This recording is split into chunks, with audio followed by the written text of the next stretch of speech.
Hello viewers, నమస్తే అండి. నా పేరు భూషణ్, విజయనగరం, ఆంధ్రప్రదేశ్ అండి.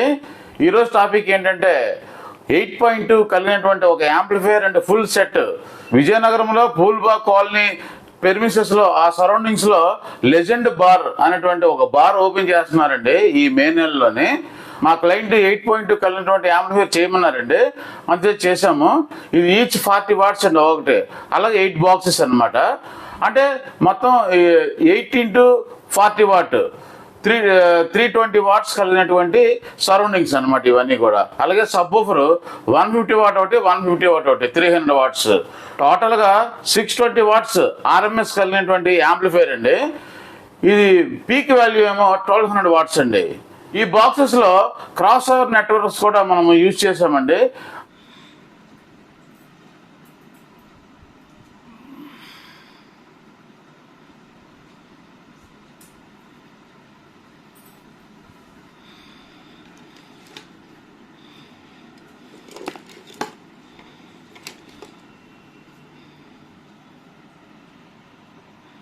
అలాగే ఈ ట్వీటర్స్ కూడా చాలా కాస్ట్లీ ట్వీటర్స్ యూజ్ చేయమన్నారండి.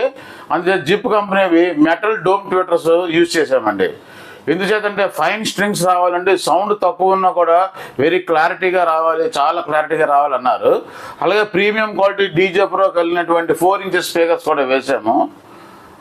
బార్లో ఉంటుంది కాబట్టి సౌండ్ చాలా తక్కువలో మైల్డ్గా నైస్గా ట్రిపుల్ వాయిస్ సన్నని తీగవలే రావాలి అని చెప్పారు. అందుచేత ఆ విధంగా ఎస్టీకే యూజ్ చేసాము. అందుచేత ఎస్టీకే యాంప్లిఫైర్స్ ఏంటంటే చాలా ఫైన్గా వస్తాయండి, కాస్ట్ కూడా ఎక్కువ యాంప్లిఫైర్.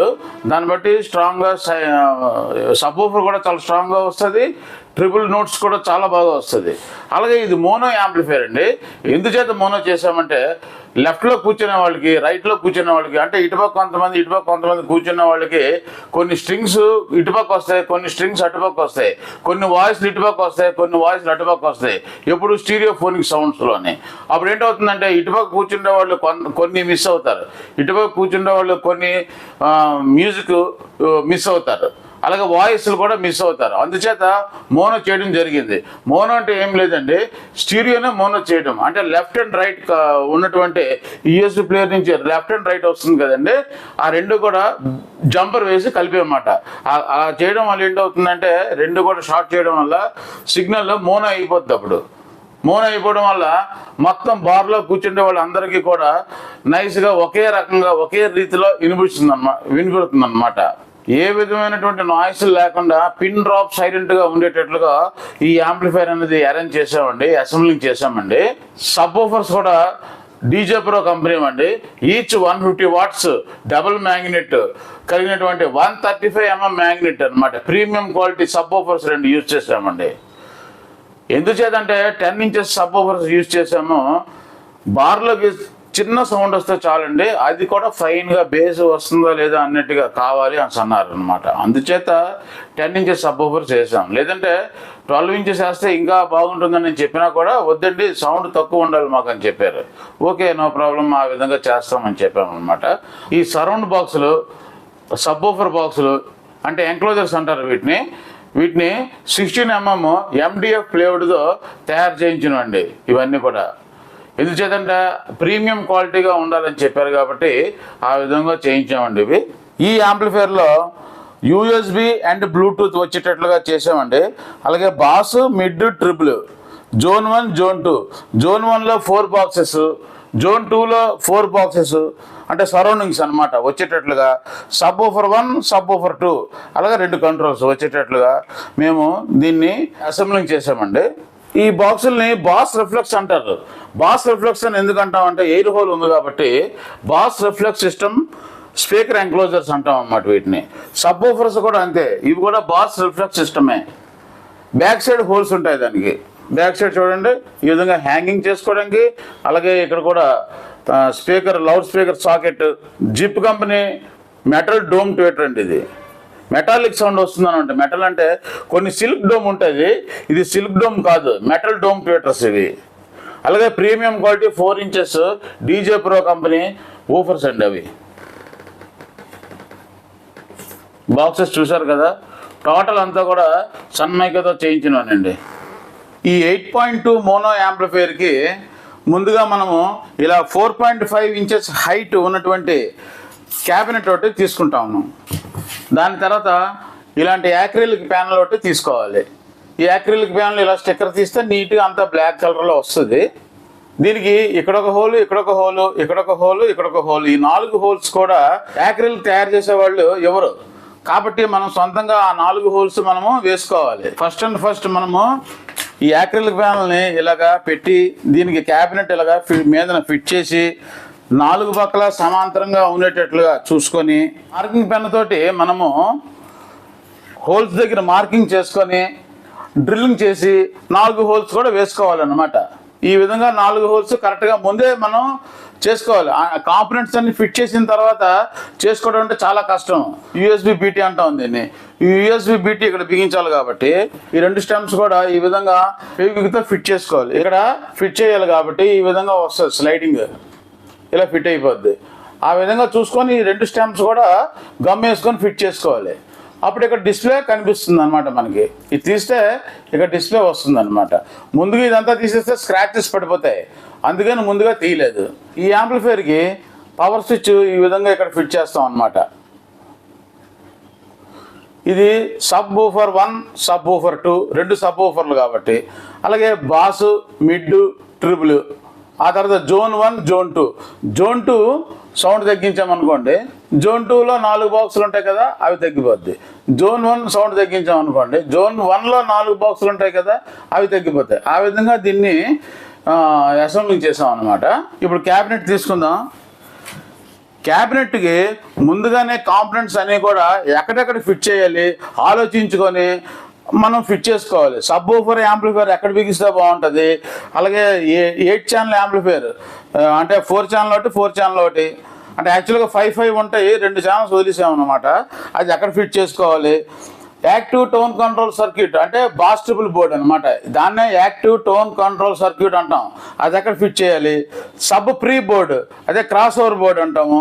లో ఫ్రీక్వెన్సీ మాత్రమే అలౌ చేస్తుంది, హై ఫ్రీక్వెన్సీని ఆపేస్తుంది. అలాంటి బోర్డు ఒకటి ఎక్కడ ఫిట్ చేసుకోవాలి. అలాగే పవర్ సప్లై యూనిట్, ట్రాన్స్ఫార్మరు, ఇవన్నీ ఎక్కడ ఫిట్ చేస్తే బాగుంటుంది, ఏ విధంగా అయితే బాగుంటుంది అని మనం ముందుగానే నిర్ణయించుకొని మార్కింగ్ చేసుకొని హోల్స్ వేసుకొని ఇలాంటి రెడ్ కలర్ స్పేసర్స్ ఉన్నాయి కదా, నట్ అండ్ బోల్ట్స్ వేసి ఫిట్ చేసుకోవాలన్నమాట. ఇవన్నీ అయిన తర్వాత ఈ గోల్డ్ బూట్లు ఉన్నాయి కదండి, ఈ గోల్డ్ బూట్లు అనేవి ఫిట్ చేసుకోవాలి. ఆ తర్వాత లౌడ్ స్పీకర్ సాకెట్లు, ఈ 2వే కదా, అంటే ఒక దాంట్లో 2 ఉంటాయి. దీంట్లో 2, దీంట్లో 2, దీంట్లో 2, మొత్తం 8 బాక్సులు కావాల్సినటువంటి లౌడ్ స్పీకర్ సాకెట్స్ ఇక్కడ ఫిట్ చేసుకుంటాం. అలాగే ఫ్యూజ్ హోల్డర్, దీన్నే ఫ్యూజ్ క్యారియర్ అని కూడా పిలుస్తారు దీన్ని. అలాగే ఇది మెయిన్స్ గార్డ్ స్లీవ్, ఇది కూడా వేసుకుంటాము. తర్వాత 2 సబ్ వూఫర్లు ఫిట్ చేస్తున్నాం కాబట్టి ఇదొకటి, ఇదొకటి, ఇదొక సబ్ వూఫర్కి, ఇదొక సబ్ వూఫర్కి, ప్లస్ మైనస్, ప్లస్ మైనస్. ఈ విధముగా కాంపోనెంట్స్ అన్ని ఫిట్ చేయక ముందే మనము ఈ విధంగా మనము సెట్ చేసుకోవాలన్నమాట. క్యాబినెట్లో ఫిట్ చేయకుండా ముందుగానే ఈ విధంగా అసెంబ్లింగ్ చేసుకోవాలి. దేనికి అది. ఇది sub woofer amplifier, sub pre, ఇది బీటీ బోర్డు, ఏటీసీ బోర్డు. అలాగే ఇదొక 5 ఛానల్, ఇదొక 5 ఛానల్, కానీ మనం 8 ఛానల్సే వాడుకుంటున్నాం. ఈ విధంగా బయట నుంచి ఉన్నప్పటికీ స్పీకర్ ప్రొటెక్షన్ బోర్డు ఇది. దీనికి ఉన్నది కాకుండా వేరేగా ఇంకో కట్టాను కూడా. అయితే ఈ విధంగా మనము బయట ఉంటుండగానే మనమే అసెంబ్లింగ్ చేసుకోవాలి. క్యాబినెట్లో ఫిట్ చేసాక అసెంబ్లింగ్ చేసుకోవాలంటే చాలా కష్టమైపోతుంది అన్నమాట. అందుకు ఈ విధంగా చేసుకోవాలి. పవర్ సప్లైలో ముందుగా ఇది ఉంది కదండి, ఇది 5 volts. ఇది ఇక్కడ 7805 రెగ్యులేటర్ ఇచ్చాను. దీని ద్వారా ఇక్కడ ఇలా ఫిట్ చేసుకోవడమే దీనికి. ఈ యూఎస్బి బీటీ నుంచి సిగ్నల్ అవుట్ ఇక్కడ వస్తుంది. ఈ సబ్ ప్రీ బోర్డుకి, ఈ ఏటీసీ బోర్డుకి ఇన్పుట్గా వెళుతుంది ఇక్కడ. ఇది దీని అవుట్పుట్, దీని ఇన్పుట్ అవుద్ది అనమాట. ఈ విధంగా ఫిట్ చేస్తాం. దీనికి వెళ్ళిపోయింది. వోల్టేజ్ కూడా దీనికి ఇస్తాం. ఓకే. నెక్స్ట్ ఇది స్పీకర్ ప్రొటెక్షన్ బోర్డుకి, దీనికి వెళ్ళడానికి స్పీకర్ ప్రొటెక్షన్ బోర్డుకి ముందే లెంగ్త్లు ఎంత కావాలో చూసుకోవాలి మనము. ఇదిగోండి ఇలాగ దానికి ఫిట్ చేయడానికి. ఇది ఒక 5 ఛానల్ బోర్డుకి, ఇది ఒక 5 ఛానల్ బోర్డుకి, 2 ఇవన్నమాట. 5 ఛానల్, ఈచ్ ఛానల్ 35 watts వస్తుంది. ఒకదానికి ఇచ్చుకుంటాం ఇలాగా. పవర్ అక్కడి నుంచి అక్కడికి ఇచ్చవచ్చు కదా అంటే అది థియరిటికల్గా కరెక్ట్ కాదండి. ఏదైనా సరే కూడా పవర్ సప్లై యూనిట్ నుంచే మనం వైర్లు తీసుకొని ఈ విధంగా తీసుకొని దీనికి సపరేట్గా ఎక్కడి నుంచి తీసుకొని మనం ఇచ్చుకోవాలన్నమాట. వీటి రెండుకి ఇచ్చుకుంటాం ఇలాగా. ఓకే, అయిపోయింది. నెక్స్ట్ ఇది సబ్ ఊఫర్ యాంప్లిఫైయర్కి దీనికి అనమాట. ఈ సబ్ ఊఫర్ యాంప్లిఫైయర్కి వెళుతుంది ఈ వైర్లు మూడును. డ్యూయల్ వోల్టేజ్ కదండి, 24-0-24. ఇది 24-0-24 ట్రాన్స్ఫార్మర్ కాబట్టి 10,000 MFD 50 volts. 24లో డబుల్ ఎంత అయిందంటే 48 అయింది. అందుకే 50 volts కలిగినటువంటి కెపాసిటర్స్ నేను యూజ్ చేశాను. 63 వర్కింగ్ వోల్టేజ్ కలిగినటువంటి కెపాసిటర్లు మనము యూజ్ చేయవలసిన అవసరం లేదు. ఇది దేనికంటే ఫ్యాన్స్ అండ్ లైట్ గురించి ఈ బక్ బోర్డు, ఫ్యాన్స్ అండ్ లైట్స్ గురించి ఈ బక్ బోర్డు యూజ్ చేస్తున్నాం. ఇది పవర్ సప్లై యూనిట్. ఇవన్నీ నేను చెప్పాను కదా, ఇవన్నీ కూడా పవర్ సప్లై యూనిట్. ఈ రెండు కూడా సబ్ ఊఫర్ 1, సబ్ ఊఫర్ 2. బయట నేను ఈ వైరింగ్ చేసేసుకున్నాను. ఇలాగ చాలా ఈజీగా ఉంటుంది. ఇలాగైతే మీరు ఎవరైనా కూడా ఇలాగ చేసేసుకోవచ్చు ఈజీగా. పాసు ట్రిపుల్ మీట్ కూడా దీంట్లో ఈ ATCలోంచి వస్తుంది. జోన్ 1, జోన్ 2 అంటే ఒక 4 బాక్సులు దీని మీద, ఇంకొక 4 బాక్సులు దీని మీద వర్క్ చేసేటట్లుగా నేను పెట్టుకున్నాను అనమాట. STK 402-950 కలిగినటువంటి 5 ఛానల్ బోర్డ్స్ నేను షాన్ కంపెనీ 2 యూజ్ చేసుకున్నాను. ఇవన్నీ కూడా ఎల్కాన్ కంపెనీ కంట్రోల్స్ నేను యూజ్ చేశాను. అవి బాగుంటాయి, మంచి క్వాలిటీ. అవి ట్రాన్స్ఫార్మర్ మాత్రం మంచి కంపెనీ ట్రాన్స్ఫార్మర్ మనం ఎంచుకోవాలి. అంటాడు 15 amps వస్తుందని ఎలా తెలుస్తుంది మీకు? మాకైతే తెలుస్తుంది, టెక్నీషియన్స్ ఎవరికైనా సరే. అందువల్ల నమ్మకంగా ఉండాలంటే మంచి కంపెనీ మ్యాక్స్ఫిన్, తర్వాత కింగ్ కంపెనీ, మ్యాక్స్వర్త్, ఇలా ఇంకా శ్రీ పవర్ ట్రాన్స్ఫర్ ఇవన్నీ ఉన్నాయి. అలాంటి వాటి దగ్గర మనం కొనుక్కోవాలన్నమాట టెక్నీషియన్స్. మొట్టమొదటిగా దీంట్లో 24 volts 15 ampere ట్రాన్స్ఫార్మర్ యూజ్ చేసాము. 4 ఫిల్టర్లు యూజ్ చేసాము. ఒకటి లైటింగ్కి, ఒకటి ఫ్యాన్కి, ఒకటి USB ప్లేయర్కి 3 బక్ బోర్డ్ యూజ్ చేసాము అనమాట. లైటింగ్ ఎంత కావాలంటే అంత అడ్జస్ట్ చేసుకోవచ్చు. ఫ్యాన్ కూడా ఎంత స్పీడ్ కావాలంటే అంత స్పీడ్ అడ్జస్ట్ చేసుకోవచ్చు. అందుచేత ఈ రెండు కూడా యూజ్ చేసాము. తర్వాత ఇక్కడేమో USB ప్లేయర్ కావాల్సినటువంటి 5 volts ఇక్కడ ఒక బక్ బోర్డు ఉంది, ఇక్కడ ఒక బక్ బోర్డు ఉంది. స్పీకర్ ప్రొటెక్షన్ బోర్డు ఒకటి 10 ఛానల్స్ది యూజ్ చేసామన్నమాట. ఎక్స్ట్రాగా 7 ఛానల్ను ఎక్స్ట్రాగా 3 రిలేలు యూజ్ చేసాము. ఇక్కడ 2 STKలు యూజ్ చేసుకున్నామండి. యాక్చువల్గా ఈ STK ఏంటంటే 5 ఛానల్స్ వస్తుంది దీనికి ఒక 5 ఛానల్స్ వస్తుంది. టోటల్లీ 10 ఛానల్స్ యాక్చువల్గా ఇవి. కానీ వాళ్ళకి కావాల్సిన 8 ఛానల్స్ సరౌండింగ్సే కదా. అందుచేత దీంట్లో ఒక ఛానల్, దాంట్లో ఒక ఛానల్ వదిలేసామన్నమాట. ఎమర్జెన్సీకి ఎప్పుడైనా ఏదైనా ఛానల్ పోతే వేసుకునేటట్లుగా ఉంటుంది. అందుచేత ఇవి మొత్తం 10 ఛానల్స్ కలిగినటువంటి STK amplifier. Sub woofer 1, subwoofer 2. 2 ట్రాన్సిస్టర్లు ఒక సబ్ ఊఫర్కి, ఈ 2 ట్రాన్సిస్టర్స్ కూడా ఇంకొక సబ్ ఊఫర్కి యూజ్ చేసాము. వసంత్ కంపెనీ 3 ICలు ఉండేటువంటిది టోన్ కంట్రోల్ బోర్డు ఒకటి యూజ్ చేసాము.